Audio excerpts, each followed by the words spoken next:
جتنی باتیں ہیں، میں ان کے سوالات آگے چلاتا ہوں. صحیح بخاری کے ایک دو الفاظ پر بھی لوگ کہتے ہیں کہ اماں نے بات نہیں کی اور اماں نے بالکل یہ وہ، میں اس پر کرتا ہوں، لیکن وہ صرف سوالات ہیں، وہ مسئلہ نہیں ہے، وہ دلائل نہیں ہے. اب ذرا سمجھیے اب کیا ہوا. اماں جان راضی ہو گئی. صحیح بخاری میں موجود ہے کہ اماں جان فاطمۃ الزہرا نے ابو بکر صدیق رضی اللہ عنہ سے بات نہیں کی حتیٰ کہ ان کی وفات ہو گئی. تو یار لوگ اس پہ حاشیہ چڑھاتے ہیں، سنیں کیا کہتے ہیں، دیکھا اماں فاطمہ ناراض تھی تبھی تو بات نہیں کر فوت ہو گئی. ان سے میں دو سوال کرتا ہوں پھر اس کا جواب دیتا ہوں. پہلا سوال یہ ہے کہ کیا اماں فاطمہ نامحرم سے باتیں کرتی تھی؟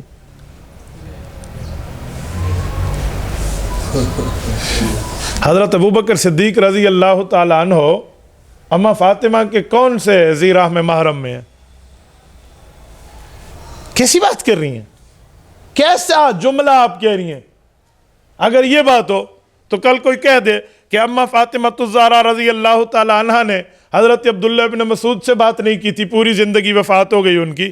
ابو ذر غفاری رضی اللہ عنہ سے بات نہیں کی تھی، پوری زندگی پھر ان کی وفات ہو گئی. حضرت مقداد سے بات نہیں کی، پوری زندگی ان کی وفات ہو گئی. حضرت سلمان فارسی رضی اللہ عنہ سے بات نہیں کی، پوری زندگی اماں فاطمہ فوت ہو. کیا مانا پھر ان حضرات سے بھی اماں ناراض تھی؟ یہ میرا پہلا سوال ہے.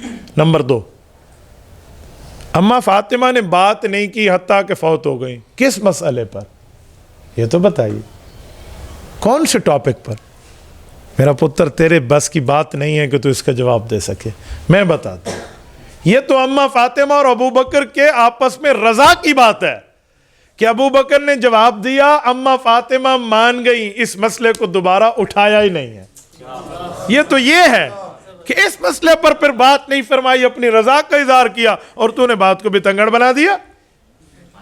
اماں فاطمہ نے بات کرنی ہے تو گپ شپ کرنی ہے تو حضرت علی المرتضیٰ سے کریں، حضرت امام حسن سے کریں، حضرت امام حسین سے کریں، اپنے صاحبزادیوں سے، اپنے صاحبزادگان سے کریں. وہ ان کے نور نظر، لخت جگر، فیملی ممبر، خاندانی ہے، اور اپنے گھر کے بندے. اماں فاطمہ گھر سے باہر باتیں کریں گی؟ اڑ گیا نا سوال. یہ سوال ہے اماں فاطمہ نے بات نہیں کی حتیٰ کہ ان کے وفات ہو گئی. تو بے وقوف آدمی، کوئی عقل کے 2 اور 2 4 تجھے سمجھ آتے؟ مسئلہ یہ ہے کہ آپ نے پہلے موقف سمجھا ہے، پھر آپ اس اعتراض کا جواب دے پائیں. اچھا اگلا جملہ کہتے ہیں بھائی اماں فاطمہ تو زہرا غصہ ہو گئی تھی. صحیح بخاری میں ہے غضبت. ہم کہتے ہیں صحیح بخاری میں جو لفظ غضبت ہے کہ اماں فاطمہ غصہ ہو گئی، کوئی اس حدیث کے کوئی آگے پیچھے، کوئی ادھر اس حدیث کی روایت، کوئی راوی، کوئی اور معاملہ بھی ہے؟ صرف یہی ہے؟ کچھ اور بھی ہے؟ اب یہ پتر نہیں بتائے گا. بھائی ایک راوی نے سمجھا کہ اسی لیے بات نہیں کی کہ وہ غصے میں آ گئیں، اور اسی حدیث کو 19 راوی اور بیان کر رہے ہیں کہ اس کا معنی وہ مان گئیں اسی لیے بات نہیں کی کہ راضی ہو گئیں. تو جیسے غضبت کا لفظ ہے ویسے راضیت کا لفظ ہے. تو تجھے ایک لفظ نظر آتا ہے دوسرا نہیں آتا، نؤمن بعض اور نکفر بعض بنتا ہے، تو فائنل ہو گیا. اچھا یہ جو لفظ ہے غصہ ہو گئی، یہ اللہ کا ہے؟ جی نہیں. رسول اللہ کا ہے؟ جی نہیں. حضرت ابو بکر کا ہے؟ جی نہیں. حضرت علی کا ہے؟ جی نہیں. خود اماں فاطمہ کا ہے؟ جی نہیں. اماں فاطمہ کے کسی فیملی ممبر کا ہے؟ جی نہیں. اجی 100 سال بعد ایک مولوی صاحب نے لفظ کہا تھا، تو بھئی 100 سال بعد مولوی صاحب نے کہا تھا، اماں فاطمہ کے لفظ آپ کو نظر نہیں آتے؟ اتنی سی بات. کہیں گے صحیح بخاری میں. صحیح بخاری کے لفظ سے نہ ڈرا کرو، انہیں کہو صحیح بخاری میں کس کا لفظ ہے یہ تو بتاؤ. کل آپ کو کوئی کہے قرآن کریم میں ہے اللہ 3 ہے، اور میں دکھا دیتا ہوں کہ اللہ 3 ہے کی آیت موجود ہے، ان اللہ ثالث و ثلاثہ، کرو مانا، عقیدہ تثلیث ثابت ہے. تو کوئی پوچھ سکتا ہے بھائی یہ قرآن کریم میں کس کی بات نقل کی جا رہی ہے؟ پچھلا لفظ پڑھیں، لقد کفر الذین قالوا، یہ کافروں کی بات ہے.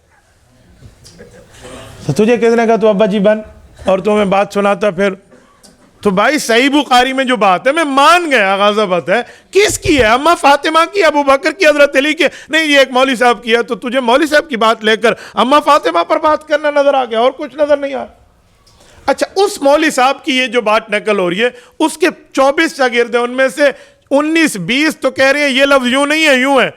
تو آپ کو میجارٹی جہاں نظر نہیں آتی، ہمارے سامنے آپ ادھر ادھر کی باتیں کرتے ہیں. یہ آپ کے پاس تھا یہ آپ کھوٹا سکہ لے کر ہمارے مقابلے میں اور نعوذ باللہ سیدہ فاطمۃ الزہرا اور حضرت ابوبکر کو لڑانے آئے تھے جو اس دھرتی کے افضل افراد میں سے فرد ہیں. یہی جلیل تجھے ملی. حضرت اس طرح آپ گفتگو کریں, دیکھیں مخالف بھاگتا کیسے نہیں. کل اتنی سی بات. تھوڑا آگے چلتے ہیں, ایک دو باتیں اور. ایک سوال جو بے وقوف دماغ کا بندہ کرتا ہے وہ کیا ہے؟ کچھ نہ کچھ دے دینا چاہیے تھا اماں فاطمہ کو, کچھ نہ کچھ دے دینا, خالی ہاتھ نہیں لوٹانا چاہیے تھا, کچھ نہ کچھ تو دے دیتے. مولا کرام اینج نہیں, ہاں کچھ نہ کچھ تو دے دیتے. یہ بے وقوف آدمی ہے, بے وقوف دماغ کا بندہ ہے. انہیں کہو خالی ہاتھ نہ لوٹاتے, پہلے آنا ثابت کر دے پھر لوٹانے کی بات کریں گے. بھئی امیر المؤمنین نے وقت سے اماں فاطمہ نے سوال کیا, امیر المؤمنین نے جواب دیا, اماں فاطمہ پوری فیملی کے ساتھ راضی ہو گئی. تیسری قوم کتوں آئی؟ تو کہاں سے آ گیا سوال والا؟ اچھا کچھ نہ کچھ دے دیتے. اس کا جواب بھی امام اسقلانی رحمہ اللہ المتوفی 852 ہجری دیتے ہیں کہ حضرت ابوبکر صدیق نے عرض کیا تھا کہ اس زمین پہ حضور پاک کا فیصلہ ہے کہ تقسیم نہیں ہوگی. اب میں آپ کے والد مکرم کے فیصلے کو برقرار رکھوں یا توڑوں؟ اجی برقرار رکھیں. کہا اس کے علاوہ اس دھرتی پہ میری ملکیت میں کسی ایک جگہ انگلی رکھیں وہ زمین آپ کے نام کر دی جائے گی. کچھ نہ کچھ دے دیتے والی بات کہاں گئی؟ اماں نے کہا مجھے زمین نہیں چاہیے, میں تو یہ بات پوچھنے آئی تھی کہ اس کا معاملہ آپ نے میرے ابا کا فیصلہ سنا دیا, مجھے اپنے ابا کا فیصلہ قبول ہے. اچھا اگلی بات کروں. یہ جو کچھ بد دماغوں کا علاج کرنا ہو تو ایک ہماری سرائکی میں کہتے ہیں کپاہ دبوڑواں ایک بھی آلہ اونچا, ٹھیک ہے نا, یعنی کپاس کا پھمبا ایک اور لگا دے اسپیرٹ والا. ان بد دماغوں کے علاج کے لیے ایک جملہ اور بھی آپ کہہ سکتے ہیں. انہیں کو ایک بات بتاؤ, اور یہ وہ جملہ ہے جو تھوڑا لگے گا انہیں دماغ پہ پھر سمجھ آئے گی, دلیل والا تھوڑا, یہ نہ ہو تو کل لوہار والا چاہ کے سرج بگا دے. تو یہ کون سا ہے؟